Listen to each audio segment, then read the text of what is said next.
याद करिया मुझे भले जीवाटो निरिया आयलड़ी मुझे माँ कचड़ो याद करिया बीजलड़ी मुझे माँ। નમસ્કાર મિત્રો, કેમ છો? આપનું સ્વાગત છે મોજીલો ગુરુ ચેનલમાં, જ્યાં મોજ અને જ્ઞાન સાથે સાથે મળશે એકદમ મસ્ત મજા. હું છું કલ્પના ખારવા અને આજે આપણે વાત કરવા જઈ રહ્યા છીએ. જો તમારે નવીનવી મજાની અને ઉપયોગી માહિતી મેળવવી હોય તો ચેનલ સબસ્ક્રાઇબ કરી દો અને બેલ આઇકન દબાવી દો, જેથી તમે એક પણ વિડિયો ચૂકી ન જાઓ. અને હા, કોમેન્ટ તો જરૂર લખજો. શ્રોતા મિત્રો, હું દિનેશભાઈ શાહ, મંત્રી માંડવી સોલંકી વિકાસ પરિષદ. માંડવીના વિકાસ માટે મેં એક સંસ્થાની રચના કરી, માંડવી ચેમ્બર ઓફ કોમર્સ પ્રેરિત માંડવી સોલંકી વિકાસ પરિષદ નામની સંસ્થા સ્થાપી. એના પ્રમુખ તરીકે મારી બાજુમાં બેઠેલા વાડીલાલભાઈ દોશી છે. હું દિનેશ શાહ મંત્રી છું. અમારા ઉપપ્રમુખ દીપકભાઈ પંડ્યા છે. બીજા ઉપપ્રમુખ દિનેશભાઈ છે. દિનેશભાઈ માંડવી મચરના પણ પ્રમુખશ્રી છે. ત્યાર પછી અમારા ખજાનચી ભરતભાઈ કપટા છે અને ભરતભાઈ પોતે સોના ચાંદીના એસોસિએશનના પ્રમુખ છે. અને આ ચેમ્બર ઓફ કોમર્સના માનદ મંત્રી છે નરેન્દ્રભાઈ સુરુ અને આ સંસ્થાના કારોબારી સભ્ય છે. ખાસ કરીને અમારી સંસ્થાએ એવું વિચાર્યું કે ભુજથી માંડવી રેલવે માટે વર્ષો જૂનો પ્રશ્ન છે. ચેમ્બર ઓફ કોમર્સ અને માંડવી મર્ચન્ટ એસોસિએશન છેલ્લા 40 વર્ષથી ભુજથી માંડવી આવે એના માટે પ્રયત્ન કર્યા, પણ વધુ પ્રયત્ન આ સંસ્થા બની માંડવી સોલંકી વિકાસ પરિષદ એને બીડું ઝડપ્યું કે આપણે મહેનત કરીને ભુજથી માંડવી ઝડપથી રેલવે આવે એના માટે આપણે શું કરવું જોઈએ. તો એના માટે અમે પેલા માંડવીના ધારાસભ્ય શ્રી અનિરુદ્ધભાઈ દવેની મુલાકાત લીધી. અનિરુદ્ધભાઈ દવે અમને ખૂબ સહકાર આપ્યો અને સંસદ સભ્ય માનનીય વિનોદભાઈ ચાવડા સાહેબ એને પણ મળ્યા અને વિનોદભાઈ ચાવડાએ ખૂબ સહકાર આપ્યો. ત્યાર પછી અમે ગુજરાતના માનનીય મુખ્યમંત્રી શ્રી ભૂપેન્દ્રભાઈ પટેલ સાહેબ એને પણ મળ્યા. એમના તરફથી પણ અમને સહકાર મળ્યો. ત્યાર પછી આ સમિતિએ વિચાર્યું અને ધારાસભ્ય શ્રી અને સંસદ સભ્ય શ્રી સાથે આ માંડવી સોલંકી વિકાસ પરિષદના હોદ્દેદારોએ દિલ્હી રૂબરૂ મુલાકાત લીધી અને ત્યાં રેલવે મંત્રી માનનીય અશ્વિની સાહેબ એને મળ્યા અને એમના પછી બધી રજૂઆત કરી, એમના ડેટા માંગ્યા. ત્યારે વિનોદભાઈ ચાવડા સાહેબે રજૂઆત કરી, દીપકભાઈ પંડ્યાએ બધી વિગતવાર માહિતી રેલવે મંત્રીશ્રીને આપી અને રેલવે મંત્રીશ્રીને ખૂબ સંતોષ થયો અને રેલવે મંત્રીએ વચન આપ્યું કે ભુજથી માંડવી રેલવે તમને મળી જશે. અમે સતત પ્રયત્ન કરતા રહ્યા છીએ. અમે ભુજ, અંજાર, ગાંધીનગરની મુલાકાત લીધી, કેટલાની અમે સહયોગ લીધી, બધાનો અમને ટેકો મળ્યો. સાહેબ, આ સત્ય હકીકત છે કે રેલવે મંત્રાલય માંડવીમાં રેલવે આવવાથી રેલવે મંત્રાલયને જે ખર્ચ થવા માંગે છે એના કરતા રેલવે મંત્રાલયને જે ખર્ચ થશે એના કરતા માંડવીને રેલવે મળશે ત્યારે રેલવે મંત્રાલયને વધુ આવક થશે. અમારા દીપકભાઈ પંડ્યાએ બધા ડેટા પણ પૂરા પડ્યા અને ડેટા આપ્યા પછી સરકારશ્રીને એમ લાગ્યું કે આ સમિતિની વાત સાચી છે કે રેલવે મંત્રાલયમાં આ માંડવીને રેલવે મળશે, એમાં રેલવે મંત્રાલયને ખોટ આવવાની નથી, એને ફાયદો જ થવાનો છે. કેટલાયને રોજગારી પણ મળશે. સાહેબ, એક તો ફાયદો થવાનો છે.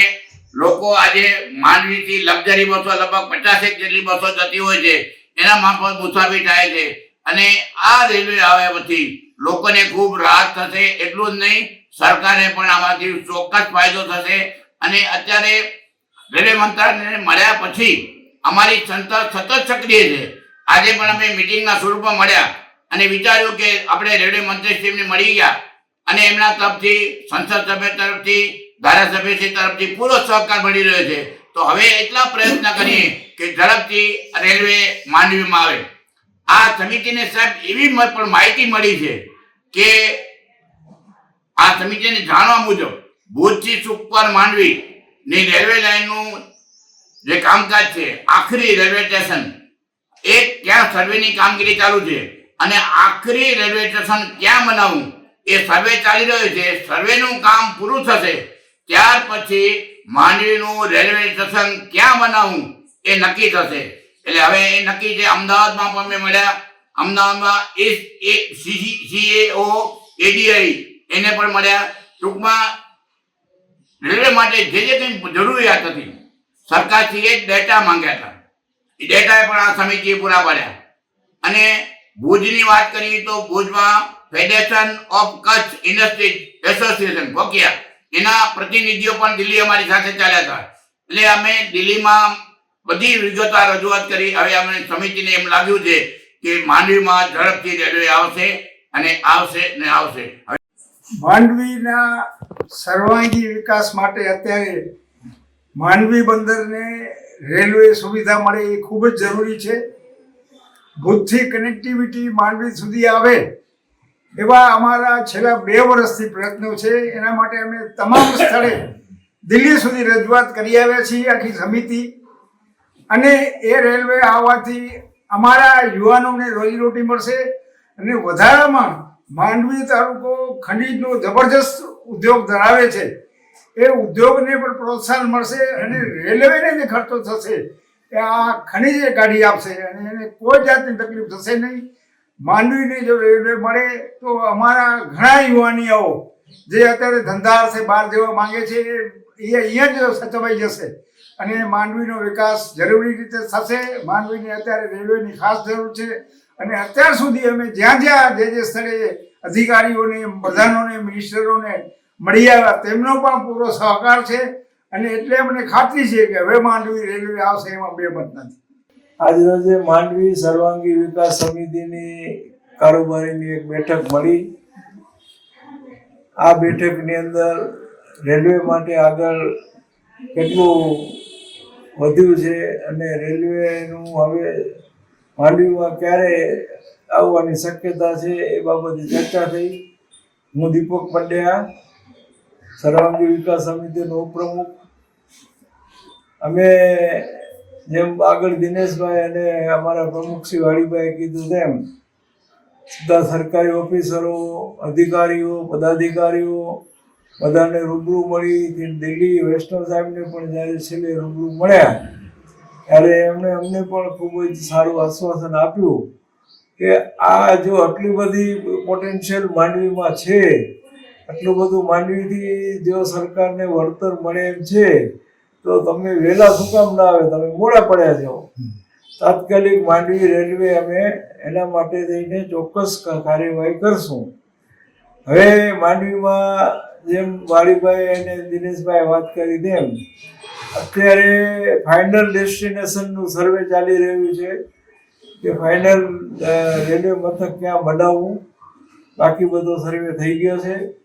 એ પૂરો થશે એટલે એનું જે રેલવે ટ્રેક પાથરવાનું કામ ચાલુ થશે. આ અમને છેલ્લામાં છેલ્લી માહિતી અમારી સમિતિને મળી છે.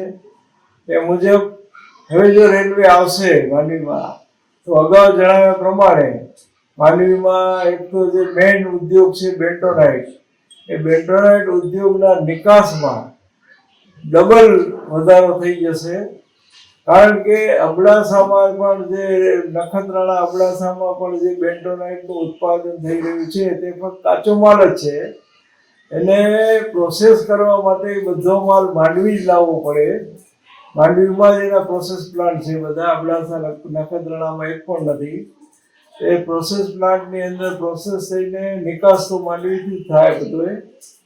એટલે એ રીતે પણ આવકની દ્રષ્ટિએ માંડવીથી એને ઘણું મળશે. બીજું, બાળામાં જે ફેક્ટરી નવી આવે છે GSCLની સોડાઇસ પ્લાન્ટ, એ પ્લાન્ટમાંથી પણ રેલવેને કરોડોની આવક થશે. અને HPCL નો પ્લાન્ટ જે મુન્દ્રા જે માંડવીથી 10 કિલોમીટર દૂર ત્રગડી ગામે છે, HPCL વાળાએ તો લેખિતમાં રેલવે મંત્રાલયને ચોખ્ખું આપેલું છે કે જો રેલવે આવે તો જ અમે આ પ્લાન્ટ સ્થાપીશું, નહીં તો નહીં સ્થાપીએ. એટલે રેલવે મંત્રાલય પણ એમને આશ્વાસન આપેલું છે કે 100% માંડવીને રેલવે મળશે. અને જો ઈચ્છે પાર્ટી ઈચ્છે તો એને પોતાના ફેક્ટરી સુધી રેલવેનું સાઇડિંગ પણ મળશે એવું એને આશ્વાસન આપ્યું છે. એટલે વાર્ષિક 1.5 લાખ મિલિયન ટન પેટ્રોલિયમ માંડવીથી જશે. એ જ રીતે 1.8 લાખ મિલિયન ટન એ બાળાથી જશે અને લગભગ એટલું જ બેન્ટોનાઇટ અને બીજ મિનરલ્સ માંડવીથી નિકાસ થશે.